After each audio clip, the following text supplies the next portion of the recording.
Greetings everyone, and welcome back to another in-depth phone review. In today's one, I'm going to be taking a look at a brand that has made an appearance on the channel before, and that is Cubot, which I can't help but think of Cubot when I say the name, but hey, maybe that's just me. Cubot has been in the phone market for quite a while now as more of a budget offering, and nowadays they also have tablets, smartwatches, and more for offer. However, today I'll be taking a look at one of their newest releases, which is a subdivision of Cubot called Hafury, which could be pronounced Hafury or Hafury, whichever way, it doesn't matter. But Hafury is specializing for a specific market, and that's fashion, and making everything look pretty. Wait till you see the unboxing of this thing. I have to give a massive thank you to Cubot for sending me this phone out for a review. I really do appreciate it, and I hope to be as in-depth as possible to demonstrate what this phone can do, and also if it's worth the price. And all opinions in this video are my own, and I'm not being paid by Cubot or AliExpress to look at this phone. Cubot have just sent it out to me to do an honest and upfront review, and that is what I aim to deliver. If you are interested in this item, there is a link down in the description below. It is not an affiliate link, so I won't own anything if you go there and purchase it. It's just down there for your convenience. You can Google it if you want. It's completely up to you. One last disclaimer, there's included timestamps in the description as well as the pinned comment, so you can skip to wherever you need to be. If you'd like to go straight to the camera test or the teardown, those timestamps or chapters will help you jump to your section of choice. Now, the Hafury Meet will be launching globally on the 15th of April 2024, and the asking price is $220 US. And if you jump on AliExpress at the moment, it shows the price being a bit higher than that. However, there is a coupon code that you can use to get it cheaper, but supposedly the first 500 people will get an additional $50 off, but I'm not sure how that works on AliExpress. I'll also display a currency conversion chart on screen to give you an idea of how much this phone costs in some other countries at the retail price of $220 US. If I look at the phone on AliExpress Australia, it says 532 Australian dollars, but with the coupon code it comes down to 452 Australian dollars, which is a bit more than what Cubot have said to me in terms of retail pricing. For this review, I'll just stick with the cost of $220 US that I was given by Cubot, but I'll keep in mind what it is if I was to order it from Australia. I will say for the price, you do get a lot of fancy stuff for this phone. The specs have some ups and downs, but there is no 5G on this unit, unfortunately. It's using a 4G only system on chip, so do keep that in mind for the review, as you can pick up a Poco at the same price, or even cheaper, that has 5G and a lot more. Let me tell you the full specs of the Hafury Meet so you get an idea of what's going on with this first. There's only one color choice of this, and that's a fancy light blue, or even a bit of green, depending on how light reflects on it. The front of the phone is glass and the back is also glass. However, it doesn't list if it's Gorilla Glass or Panned Glass or anything from any spec lists I've had a look at. It has a plastic outer frame but a metal frame inside the phone, and even with the plastic frame, it does feel fairly premium. There is no IP rating on this device, but at the price, I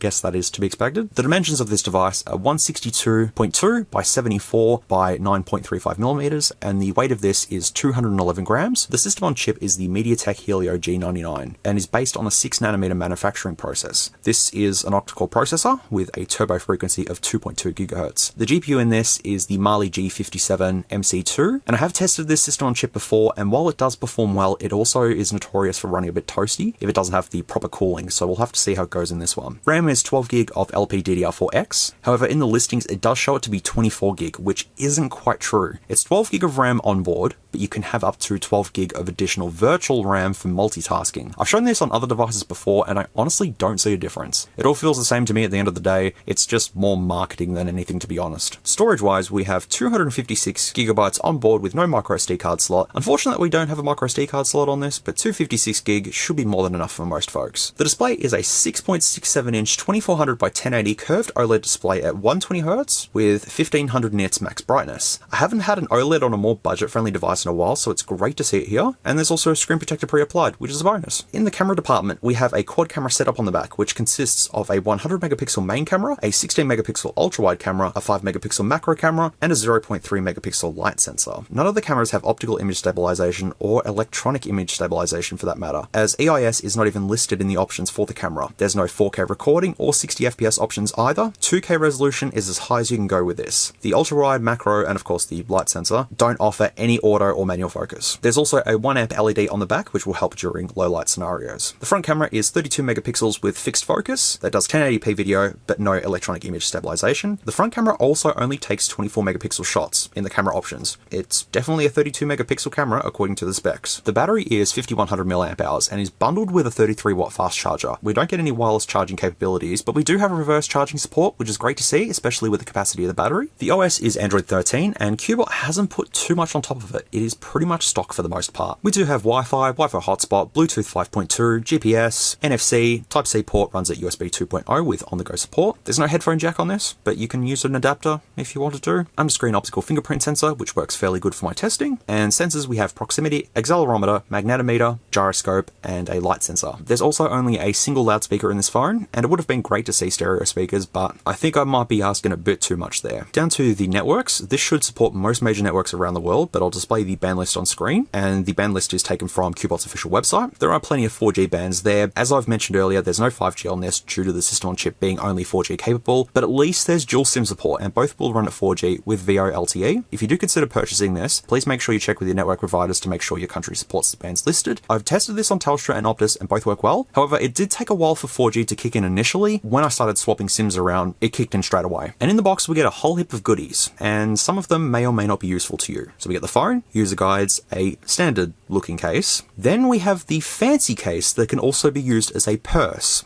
and you'll see that soon. Type-C to Type-C USB cable, SIM eject pin, and the 33-watt fast charger. And that's all of the specifications of the Hafury Meet. So you do get some reasonable specs for the price, but with this phone being on the more fancier fashion side, if you don't need this, you could just go with the Poco X6 5G for a bit less than the Hafury. The Poco has 5G, an OLED display, 64 megapixel camera with optical image stabilization, which is extremely important. Keep that in mind. Same battery capacity, 5100 milliamp hours. That's up to you if you want something fancy or practical. And because I'm filming this part after I've done everything else, I can say that maybe an option, instead of looking at this, is go with a flagship 2 years older and just buy a fancy case. You'll have basically the same phone, if not better. Now, I usually go through the advertising for this phone, but I honestly don't need to, as most of it is just, this is a fashion phone, and it is fancy. If you want to take a look at it, feel free to check the link in the description. There's not too much, it's just, you know, the usual advertising. But there's just one picture that I will point out, and it's this, which is for the ultra-wide camera, and those photos were definitely not taken with this phone. Just making sure that you're aware of that. You can search those images up and find them on Google. That's it. Let's see the Hafury Meet and see how pretty this thing actually is. And here is the package for the Hafury Meet. I don't know if it's Hafury or Hafury. Probably Hafury. Bit of a strange name now thinking of it. Hafury. Pretty well packaged, but it's also a huge box and what looks like some really fancy packaging. Ooh, can you see the little design on it? It's like a mandala sort of thing. A very nice looking box though. Look at this, even that as well. Got some good stuff going on here. All right, well, let's see how this opens up then. It's very fancy packaging. At this point in time recording, I do not know the retail value of this. Wow, the best love for her. Well, the good news is I got a fancy case for it. All right, so we have the phone itself, feeling very good at the moment. Undetachable battery. Please do not use the machine for high temperature or harsh environment. Undetachable battery. Is that an old LG there? Probably. Thank you. Oh, there's a thank you. Oh, not a whole lot of information on there. What is this? It's okay. Yeah, it's a whole entire case, and that's all like metal detailing there as well, and that's for your cards and stuff. Oh, that's just epic. There's a mirror on there. So you know the Huawei purse phone? If you don't want to get that, just get this. Same thing basically, except you don't have a folding display. That's a very fancy case, not gonna lie. Oh, you've even got little handbag purse things. Yep, okay, you can do all that sort of stuff. The PU bag? What's this? Oh yeah, because you could... Oh my god, I'm going to have to model for this. Or I could wear this around my neck. What's with the param stuff as well, by the way? I don't know. That's cool. I'll have to showcase that off to you all. So then we've got to lift up this bit, and it's very nicely packaged. Inside of this, we get compliance regulation from Cubot, the quick start guide, and there's a cool looking case there. Yeah, you get 2 cases. That's pretty cool. And the quick start guide is... I mean, it's all just quick start stuff. Type-C to Type-C light blue USB cable. Very nice. And the charger, oh, it's heavy. This is a European one. but it is a 33 watt fast charger. Fairly impressive for what it is anyways, but that's also light blue as well. Obviously this has its intended audience, but I'll just test it like I do with every other mobile phone and we'll see how it goes. Well, let's leave the cases for the time being and let's focus on the phone. That is a fairly large camera bump, very reminiscent of the OnePlus 11 that I looked at, but I'll take this off the back and wow, look at the design on the back. The attention to detail on this thing is amazing. Our camera's on the back here. 100 megapixel camera, 16 megapixel ultra wide, 5 megapixel macro, and the 0.3 megapixel light sensor. I'm not too sure in what location they are, but I'll find that out later on. I'm really in love with this. The back panel looks really nice with the Hafury down there, and holding this in my hands, it feels like a flagship that I'm holding. So I'm feeling good for this so far. At the top we have two little sensors up there, which I'm not too sure what they're for, but they might be for infrared perhaps. Secondary microphone at the top there. At the side we just have the volume buttons. At the bottom, SIM tray, Type-C, USB port, hole for a microphone, and the bottom speaker grill. And then around the sides, we just have the power button with a little tiny green indent in there as well. Checking the front of it though, we do have a screen protector pre-applied to this, and sure enough, we do have a curved OLED that's on this. And at the top, we have the 32 megapixel front camera just there, and the little tiny earpiece going just along there like so. Let me put this case on first. Oh, now that looks nice. What about this one? Oh yeah, that's definitely a pretty case. With the camera bump being as big as it is on this, if you do have it on a flat surface, it will rock backwards and forwards. You can put the cases on and it does help ever so slightly. Kind of. If you were to put it in this, good luck with that. You may as well just have it screened down all the time, but if you have the little strap, you can hang it up or something. Now, while both cases are fancy, they don't quite extend all the way to the curved OLED. I guess they can't really do that anyways, but if you were to drop this even with the cases on, and especially with all of this stuff going on, if you dropped this with that underneath, you'd likely just crack that OLED right there and then. So I guess just be a little bit more careful with this one than you'd usually be with a phone. Always be careful with phones, you don't want to damage them. One thing that I didn't know about this case is with the whole selfie mirror, that works as a kickstand. I had no idea about that until I looked at the advertising. So yeah, this case doubles as a kickstand, a selfie mirror, and a purse, and a case. So it's like 4-in-1 right there. Taking out the SIM tray, we do have support for dual nano SIMs, both run at 4G with VoLTE support. Let me go ahead and switch this on and we can see the power of the Hafury Meet. Well, there you go. Here it is. It's a weird name, but it's Cubot at the end of the day. Ooh. Oop. Oop. Oop. Ooh. Ooh. There we go. Alright. Start. I'll connect to my Wi-Fi network. We've got some pink Gboard going on there. Now, there might be a small issue with this review, is that there's a whole bunch of lines that's on the display from my camera. I'm not too sure how to fix that. I may as well sign into my Gmail while I'm here. I may as well set up the pin lock, face unlock, and fingerprint while I'm here. So just use tiny little real estate. Let's see if it can do it. It's going to be a bit slow.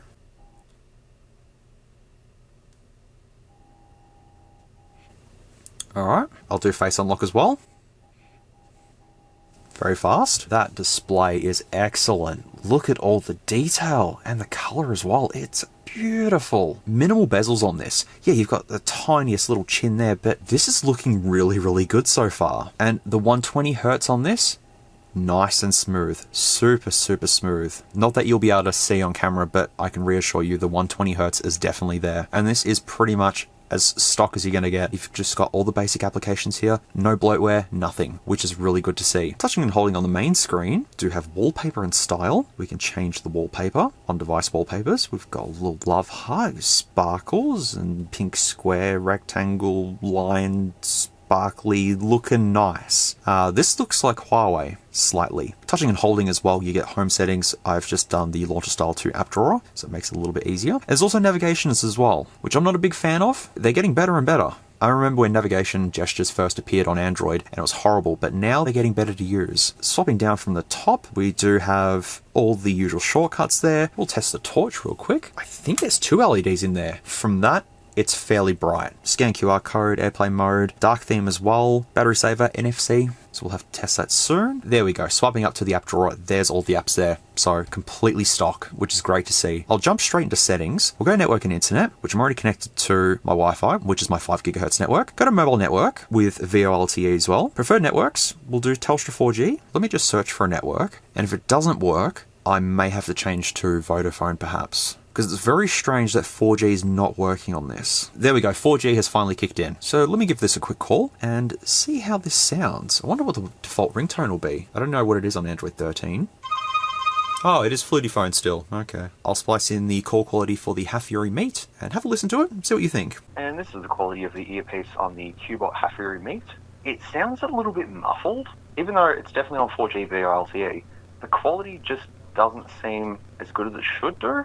I have tried it with Optus as well, and it's about the same. Overall, it's fairly loud, and it's clear for the most part, but yeah, just look muffled. But otherwise, let me show the microphones. And the microphone quality on the Cubot Hafury Meet sounds a little something like this, and I can definitely say that both microphones in this are working quite well, nice and clear. You've got one at the top, one at the bottom. Yeah, overall, sounds pretty good, especially in videos. But not really much else to say here, so let's keep moving on. You just heard the call quality from this. It sounded like it wasn't using VoLTE, so I might have to give it another shot. Moving on, connected devices, NFC, we'll quickly test that. Where would that be? Just here, perhaps? At this point in time, NFC isn't working, but I'm sure it should work once you have like Wallet or something open and are actually using it, but I was just putting an NFC card up to the back of it and it's not detecting it, but it should be fine. Honestly, the system apps I think would be all good. I don't think there'd be anything dodgy or anything like that in here. I think it's all just stock sort of Android stuff. There's MediaTek stuff in here as well, factory test. I can open up QuickShortcutMaker and check, but there's IMEI settings there as well. Yeah, I may have to open it up, but look, honestly, I think it'd be fine.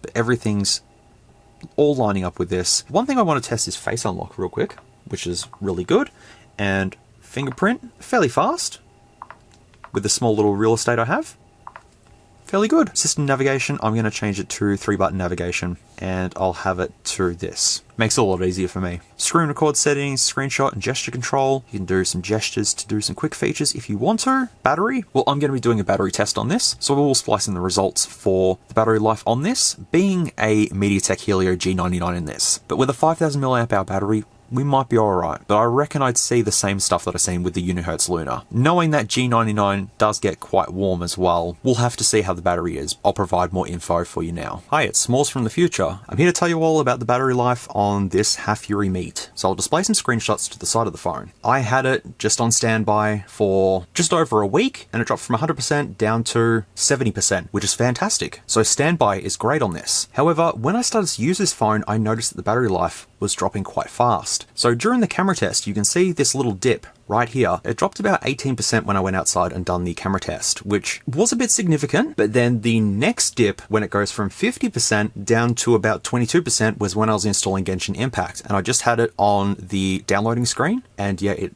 dropped that much. I've just charged it back up, and it does have the 33-watt fast charging, so it's all good there. I think I may have been pushing it a little bit too much for its intended audience as a fashion phone. It will be fine. For social media and all that sort of stuff, I believe the battery will hold up. It's just that I was pushing it with the camera test in gaming, and that's where I seen the battery drain. Maybe a later software update may fix this, but it's just what I'm getting at the moment. I'd say for the general audience, you'll be fine battery-wise. Storage is just the 256 gigabytes with no expandable memory, but you've got on-the-go support if you want to use a USB or something. Another weird thing with this phone is it says 256 gigabytes just there, but when I connect it to my PC, it shows 512. Not sure why, but it's definitely not 512. It's 256, so just a bit of an oddball thing there. Sound and vibration, sound enhancement. We've got best loudness here. Put that on, test that out. Display, well, the brightness level, well, that's very, very bright. Wow, that's really good for this display. I mean, 120Hz, curved OLED, and very, very bright too. Looking pretty good. The screen refresh rate, you can have it to 120Hz all the time. So for better battery life, you can have it to auto or just keep it on 120Hz if you want. Accessibility, you've got quite the usual options in here. So if you do need accessibility options, you've got talkback, magnification, accessibility menu, all that good stuff. Security, we've got the security update of December 5th, 2023. So we'll have to see if I do get an update. Privacy, location, safety and emergency, passwords, digital wellbeing, Google, Duraspeed, we really don't need to go into. The one thing that's being advertised as well with this is the memory expansion, where you can have 12 gigs of RAM and then 12 gig of storage used as the memory swap. It's giving the illusion that you get 24 gigs of RAM in this, but you don't really get that. It's more of a gimmick, because I've noticed a lot of phones that do have this, it doesn't really provide much more performance. It's just sort of a thing to say, hey, look, you can have more RAM if you want to. We do have the system update, which says we are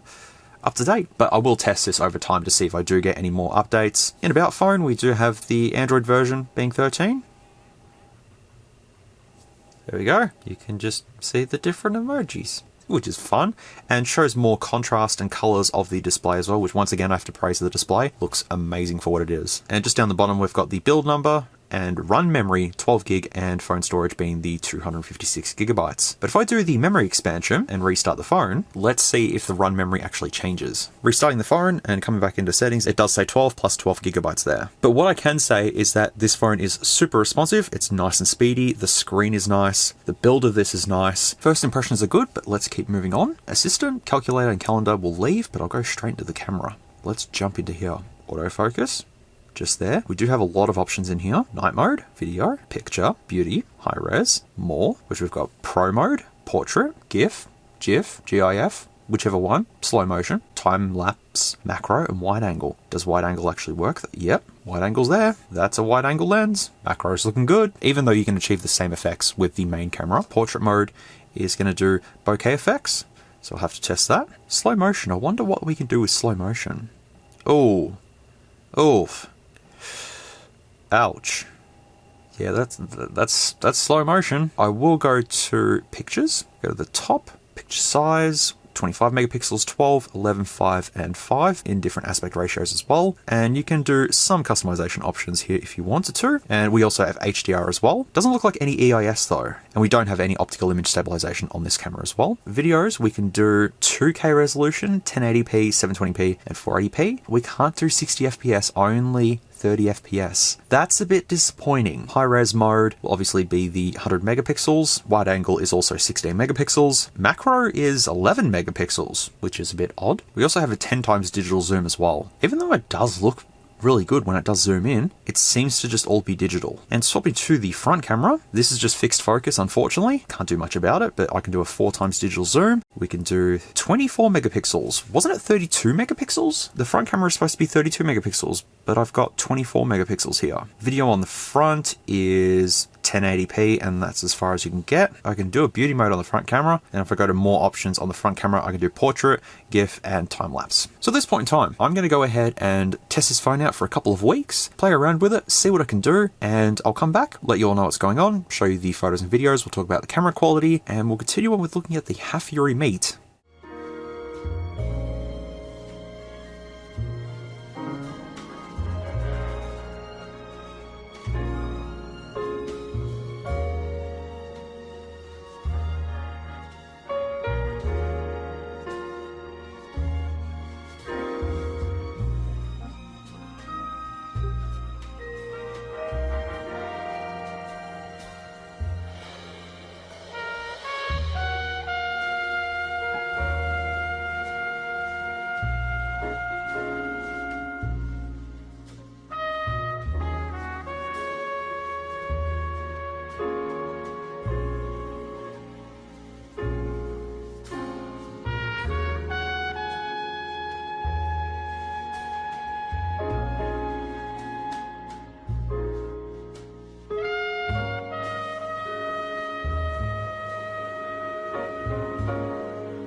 I'm deciding to do the camera quality on the Cubot Hafury Meet in 1920 by 1080 because I feel that's probably the best resolution for this, and it's not looking good at all. That's, oh boy. It finally kicked in, but yeah, okay. The performance of this is just pretty terrible. I mean, it's just not even autofocusing at all. The flowers, they're just, there we go. Come on, you can do it. There we go. Now I also have to be careful not to touch any parts of the screen or else it might cause some chaos. So I have to kind of just press in the middle and there we go. This is, I guess, with EIS on. If it has EIS, it's fairly stable, but it just doesn't look good at all. Wow. Not what I was expecting from this though. Just looks pretty average. I mean, in darker sort of situations it kind of works, but just normal sort of regular camera use, it's kind of looking a little bit like that. It's still getting quite warm. Can you see the aircon? There it is. There we go, 10 times digital zoom. Can you see breeze there? Look how shaky. Definitely has no optical image stabilization then, that's for sure. Here you go, here's 2K resolution with Ripley. That's what it looks like. I'm not touching the screen or anything. Oh, it's okay, it's okay. It's not even focusing. It's alright. It's okay. Like, just for the quality sort of thing, you know? What are you doing trying to eat the curtain? I don't think this camera's worthy. I mean, this is a 2K resolution, so give this the benefit of the doubt, I guess, but cheaper phones can do 60 FPS, no problems. And this is kind of looking like that. I just wanted to do a quick video on the ultra-wide camera on the Hafury Meet. And just going for a bit of a froggos, no autofocus or anything, it is just fixed, but it is a fairly reasonable ultra-wide camera. Some of the shots did turn out okay, but most of them were a bit blurry, especially at 16:9 aspect ratio. At 4:3 it's fine. Just giving you a bit of an idea of what it looks like. It's nothing too spectacular, it just works. It's nighttime with the Hafury Meet with the LED flash, and this is what it looks like, which is pretty average, to be fairly honest. So with the LED on, it does help, but is it worth saving though? The LED is bright, that's for sure, but you can just see all the graininess, and night mode as well just doesn't help. And focusing is also stuck. There we go, kind of helped. There we go. This camera setup is just a bit of a letdown, but there you go. Gives you a good idea of what night mode looks like on this.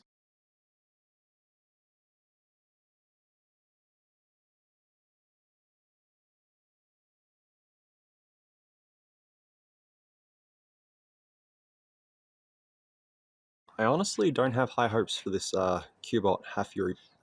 This is the front camera at, I think, 1080p. I'm not too sure, but that's what it looks like. Does it look, actually looks alright. Does it look okay now? No focus or anything, just fixed. I am melting out here. That's fine. Let's just go for a bit of a jelly movement. No jelly movement. Look, the front camera's alright. It'll do. But the rear camera's just, I don't know, they're just a little bit iffy. I'll review the footage properly and look back at them, but no, they're just nothing too impressive. So let's go for a 4 times digital zoom. Hello.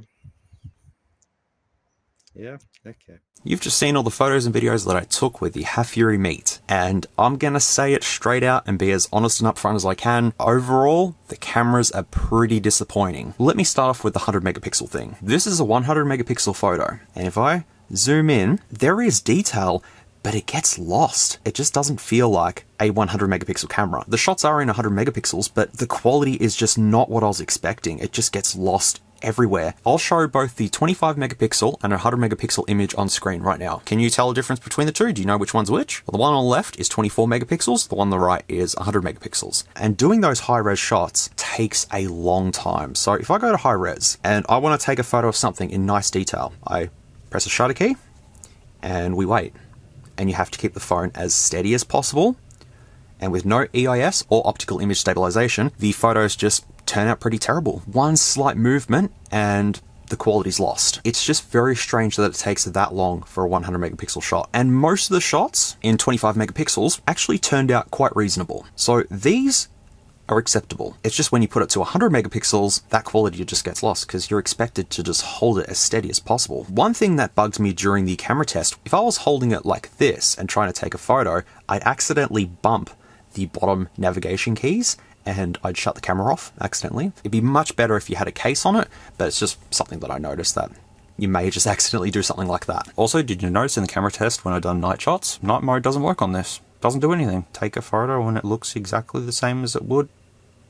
Well, I mean, apart from it processing, it kind of worked there, but when I done it outside, it really didn't help at all. Portrait mode didn't work for me on the back cameras. The light sensor may have been a bit smudged, but I tried it a couple of times and it just didn't really stand out. It's present ever so slightly, but you can honestly achieve the same portrait effect just with the main camera. If you just take some regular shots, you'll probably achieve that effect. The ultra-wide camera is fixed, it doesn't have autofocus, and if you do 16:9 for the ultra-wide camera, the quality actually gets worse. So that's 4:3 at the moment, and then if I go to 16:9, it crops it in sort of thing and makes the wide angle photos obviously lose quality. So the wide angle is not really strong on this. The macro camera, as I've said on other phones before, with the macro camera, you can achieve the same effect with using the main camera, just up to a close object. Macro does work, but you can't take video with it, which is not a bother. I do have some good news though, and that's the front camera actually isn't too bad. The shots do come out in 24 megapixels, and that's what we did see in the actual camera itself. There's no options to push it past 24 megapixels. So I did all of the shots in 24 megapixels, and they turned out pretty good. Even the portrait mode on the front camera actually turned out really good. Even though it's a fixed focus, it picked up a lot of the details, so I am happy with that. And videos for the front camera are pretty good as well, only 1080p and not a whole lot of options, but it does the job perfectly fine. Now we have to talk about the actual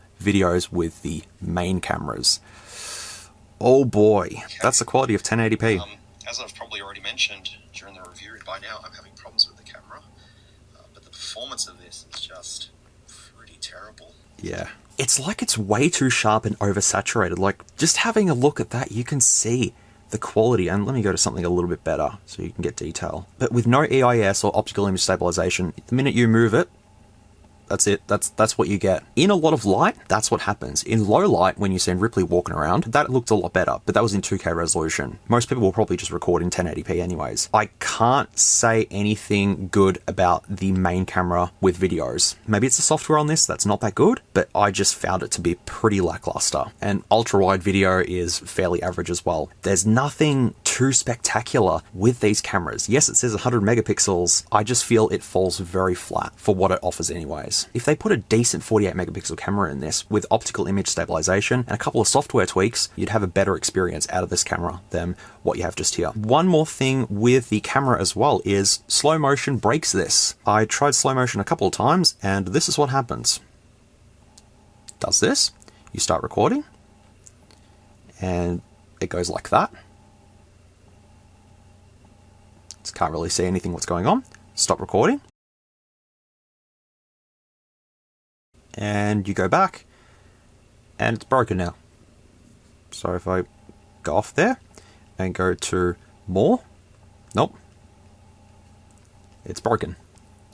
Did you see that? Camera's been disabled because of security policies. So we go back into it, and as you can see, it doesn't want to do anything. I experienced this many times outside. I tried the slow-mo, and this is what would happen. So I have a feeling that Cubot's going to have to roll out some sort of a patch to fix that, unless it's just my unit in particular. That's what happens, and the only way to fix this is to restart the phone. And what I did expect to happened with this phone, is that the MediaTek Helio G99 does heat up quite considerably in this. It starts to get quite warm right around here, and that's when the battery starts draining in this, is when the phone gets really, really warm. It wasn't like hot to the touch, but it was warm enough. But that is the nature of the Helio G99. Good performance, but it also just runs really hot, and it's MediaTek. I wish they'd put a Dimensity in this with 5G. I reckon that would have been a lot better than sticking with just the G99 in this. Have we got the camera back now?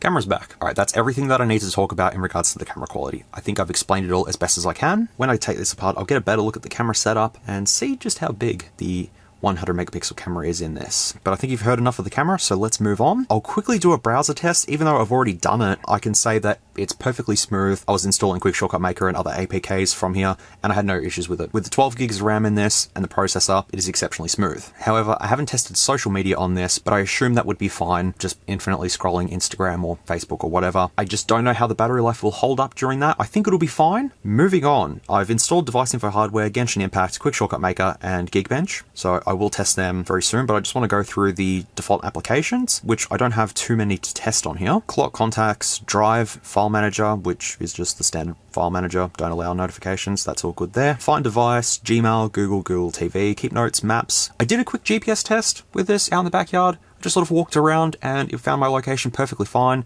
No issues there. I don't really know how to test GPS much more than that, except for driving around in my car and seeing if it works, but it worked from the quick test that I did of it. Oh, Meet's there. Google Meet on a Hafury Meet. Messages, phone, photos, Play Store, QuickShortcutMaker, safety, settings, SIM toolkit, sound recorder. What does that look like? The usual one. Still looking like it's Android 4. The only thing that's really left is YouTube and YouTube Music. So I think we'll open up YouTube and do the Costa Rica test. Don't allow notifications. It asks for everything. Now this is going to look great on this display, and I can play it in 1080p, 60 FPS, HDR. Here it is.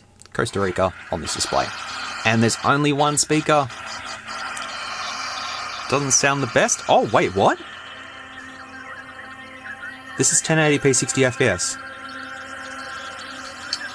Oh, what? That's not normal. That's not normal. Let me just try another video. I'll try this Godzilla Cross Kong trailer thing. I'll do it in 1440p. I mean, it looks nice. Is it smooth now? We believed that life could only exist on the surface of our planet. Yeah, that looks... Okay, that's fine now. It was just lagging with the Costa Rica video, but it's fine now. Perfectly fine. Let me try it back in 1080p. That's okay now. No, it's not. No, it's not. That is very odd. Why is it lagging with YouTube? It looks amazing. Once again, the display looks great, but why is it lagging with YouTube? This is a video from LG. And it's smooth. I think because Costa Rica is playing with HDR, I don't think this likes HDR, which is strange. But it's perfectly fine with YouTube in normal circumstances. No, it's still lagging in 720p as well. It must be HDR. So this has issues playing back HDR content, which there's quite a few videos out there that do use HDR, but obviously this screen isn't meant for HDR. That's the only conclusion that I can come to anyways. So while the YouTube test gets a pass, it's debatable if it's going to work in every scenario or not. Because this is just released, hopefully all of these bugs get picked up and fixed in software updates, and with this feedback that I'm giving to Cubot for the review, hopefully they do fix these issues. Let's move on to the speaker test. The speaker's reasonable. More than reasonable.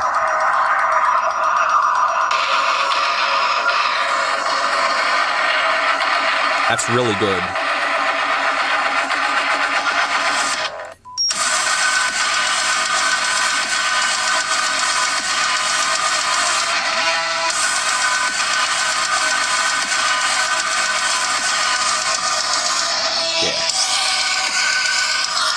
at max volume, it does get a little bit lost, but bumping it down, it's nice and loud, nice and clear, but there's no stereo speakers, which is one thing I would have loved to have seen on this, is having dual stereo speakers to really give a better immersive experience with audio and videos. So that's all of the default applications on here. I've covered the basic stuff. So let's move on to benchmarks, gaming, specs, and all that sort of stuff. And I've got Geekbench 5 on here, which I've run Geekbench 5 on a number of phones before, and I ran it on the UniHertz Luna, as well as the UniHertz Jelly Star, and because they both have the Helio G99 in them, I want to see if it gets the same numbers. Once again, these are just numbers at the end of the day, but I'm curious to see what it'll get in Geekbench 5. I can try Geekbench 6, but I haven't really ran it on any other phone, so I wouldn't be able to give it a fair comparison with anything else that I've tested. And sure enough, it has pretty much the same scores that were on the UniHertz Luna, as well as the UniHertz Jelly Star. But in comparison though, the Blackview BL5000 that I looked at many years ago had a MediaTek Dimensity 700 in it, which has 5G, and that got 539 for single, and multi was 1651. Multi-core score is better on the G99, but the Dimensity also runs a lot cooler than the G99, and with 5G support as well, that would appeal to a wider audience. That just gives me a good idea on performance. Once again, these are just numbers, but to me,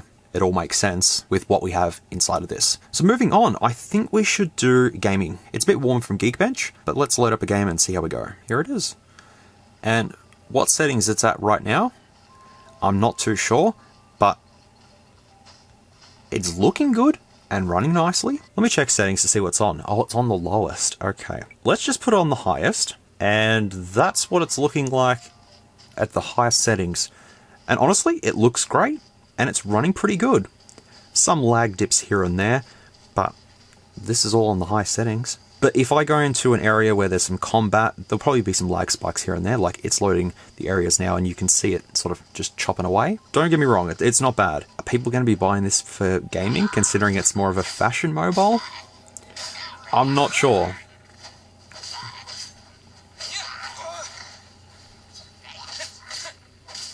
It's holding up though. You can sort of see it lagging a little bit, but it's not bad. As I said, I sound like a broken record, but this is probably the most intensive game that I think is for Android. I really should try Alien Isolation on some of these phones. I think you get a good idea of gaming performance here. It's pretty much what I've seen on the Luna and Jelly Star. It's getting a little bit warm, but it's okay. I died. Okay. I was going to try San Andreas just to show you all how San Andreas actually runs on a decent phone, but I think I've shown it already before and this review is going way too long, so I want to just jump into DeviceInfoHW and quickly check this, which all the specs do line up here, which is no problems. Helio G99 running Android 13, 2400 by 1080 at 120Hz, but see how it doesn't say HDR here? So that is probably the issue. RAM is 12 gig with 256 gigs of internal storage. As I said earlier, it's just weird when I connect it to my PC and it shows 512 gig. Strange, but anyways. The cameras are all accounted for, 100 megapixels, 32 megapixels, which I've only been able to do 24 megapixel shots with the front camera. The macro camera is actually 11 megapixels. But it's advertised as 5. But I'll agree with the advertising, about 5 megapixels, because macro is pretty much useless. Battery is all good there. Have dropped ever so slightly, but it's not dropping as fast as it was during the downloading of Genshin and doing the camera tests. So the battery is holding up now. Everything here in sensors, apart from a barometer, which everything's all as advertised. Lastly, I will open up QuickShortcutMaker, because I have been through this, and I did find something that's kind of interesting. Everything is pretty much what you'd see on stock Android devices, except for IMEI settings. But I believe this is on all MediaTek devices. You can clear this and write your own IMEIs on this, which is illegal, I think. I think it's illegal. In-display fingerprint is also by Goodix. You do have some options in here, which you can change the light source color, but I've played around with this and I'm not too sure what that does. You have this. If you need to go into it to adjust fingerprint settings, you can. There's Saga Test, which is testing the storage. I also got NFC to work as well. You definitely need Google Pay open for NFC to work. So what I did find is Android secret code hidden in here. If I open it up, it shows a bunch of secret codes, and I've tried each of these, especially the real ROM code. That doesn't work. Factory works, software version works, battery info works, Write IMEI works, and hardware info secret code also works as well. It's just strange that they've got secret codes hidden in here. The hardware information is also all correct here as well, so there's no issues with that. But yeah, seeing those secret codes and trying them out, I thought I might have seen something a bit sus, but that's all been stripped out of this. But with that, I think that's pretty much everything that I need to check on the Cubot Hafury Meet, which I'm going to go into a very lengthy conclusion about, so here we go. The Cubot Hafury Meet definitely has some positives going for it, but it also has some negatives that just bring it down. Let's start with the whole fashion phone thing.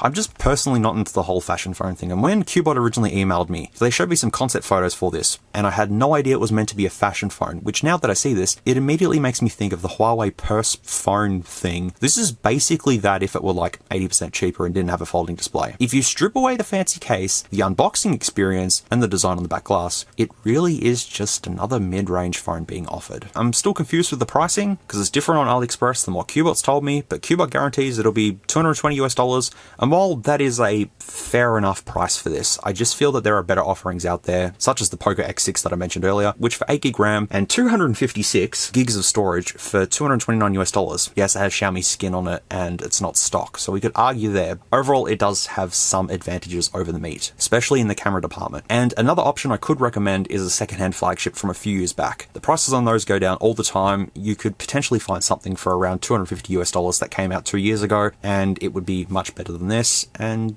you could go out, get a fancy case for it, stick it on, and you'd basically have this phone. The Hafury Meet does have great performance. While it's using the MediaTek Helio G99 that does get quite warm, it still holds up, but without 5G, which can be a bit of a deal breaker for some. I personally would have loved to have seen a Dimensity on this, or even a lower end Snapdragon with 5G that doesn't run as hot as this. With the 12GB onboard RAM as well, that definitely helps with performance, and the 12GB swap memory is more just advertising and doesn't give you that 24GB RAM that they advertise, so do keep that in mind. The phone being almost stock Android 13 also definitely helps, as there's no bloatware dragging it down in the background, but Cubot haven't really been known for their software updates in the past. The Cubot Pocket that I reviewed a couple of years ago, I recently dug that out and checked for a security update or anything like that. Nothing at all. Hopefully with the problems that I've discussed in this review, Cubot does deliver a software update, but I can't guarantee that will happen. Now the build of this feels premium, even though there's a plastic frame. It's most likely the curved 120Hz OLED, which won me over in this one. It's a great looking display with very minimal bezels. However, having it curved does have it more prone to breaking if dropped, as the cases don't quite extend all the way to the screen, so just be careful with it, as I said earlier, especially if you've got the purse and the chain on it, and you drop it straight on that. See you later screen. While I'm mentioning just to be careful with it, with no IP rating, water is prone to getting in the phone in some areas, and while some precautions have been taken, it's just not implemented fully. 4G reception is great and battery does hold up for the most part. It's just drained a bit more than I would have liked to have seen during the camera test and gaming, but overall, it's fine. I have to also praise the loudspeaker, which packs plenty of punch, but I just wished it had stereo speakers. However, during the teardown, you'll see the top earpiece is fairly small, so it wouldn't have been suitable for use as a stereo speaker. I honestly believe the one thing that really makes me dislike this phone is the rear cameras. As I mentioned already after the camera test, the main camera performs okay when set to the 25 megapixels. Anything past that just looks bad, and the 100 megapixel shot can take up to 12 seconds to fully complete, depending on the light situation, and with no electronic or optical image stabilization,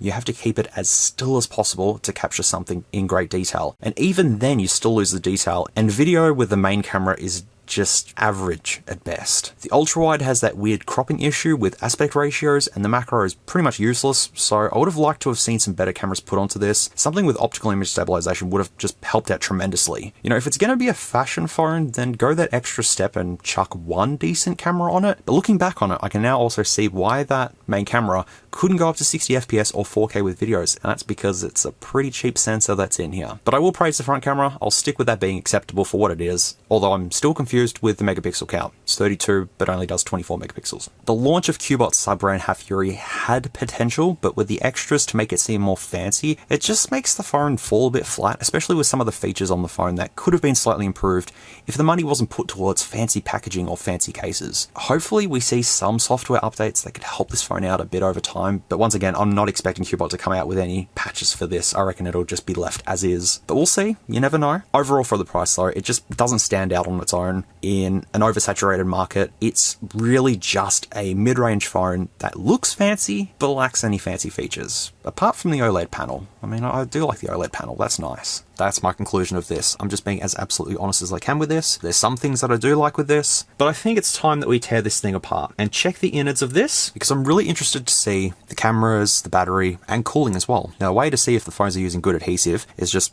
get a suction cup and pull up on the back. If you start to see the glass move, it's using pretty lackluster adhesive, and that's what's happening here.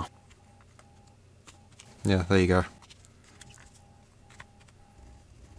when you don't have to use heat to pull off a back glass panel, if there is any water that is near this phone, it will go straight into it.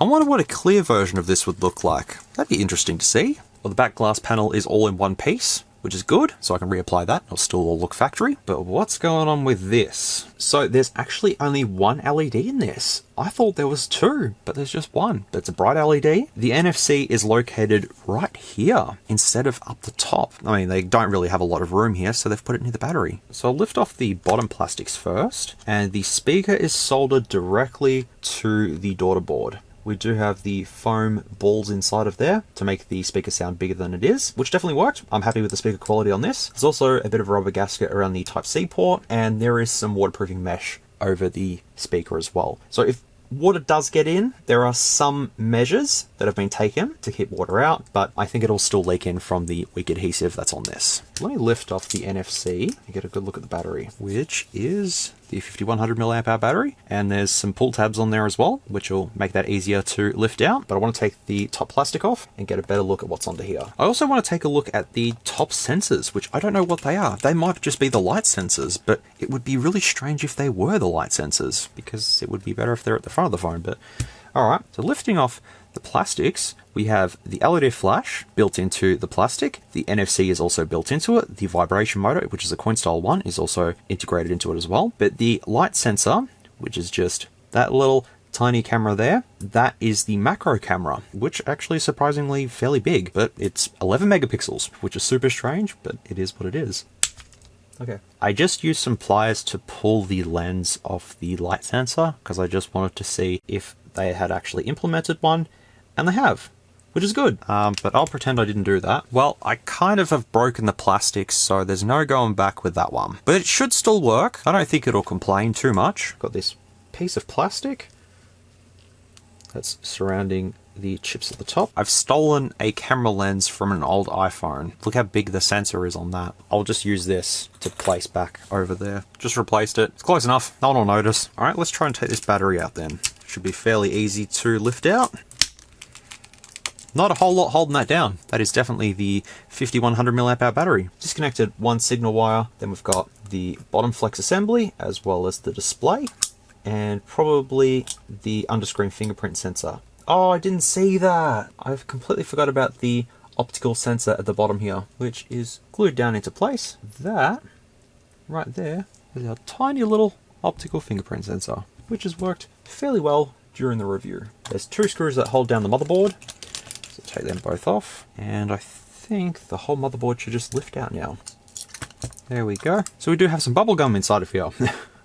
That's what it looks like, and then we also have some copper tape over the shielding as well. And I'd say there'd be thermal pads underneath there, but there's the front 32 megapixel camera, and sure enough, the light sensors are actually at the top of the phone, which is extremely weird. I thought they'd actually poke through the screen, and now you can get a better look at the internal metal frame, but the outer frame is just plastic. But it still does have a premium feel to it though. The wide angle lens is just there, and the 100 megapixel camera, it just seems like it's a fairly average one that they've put in here. It's nothing too special. But that's pretty much the entire teardown of the Cubot Hafury Meet, and hopefully this still works. It should do. I didn't do anything drastic to it. I will try and maintain the look of factory. There we go. Alright, well I think everything's back in place. I just have to put the screws back down. It should be all good. Let me just make sure it still works at this point in time. Seems to all still work.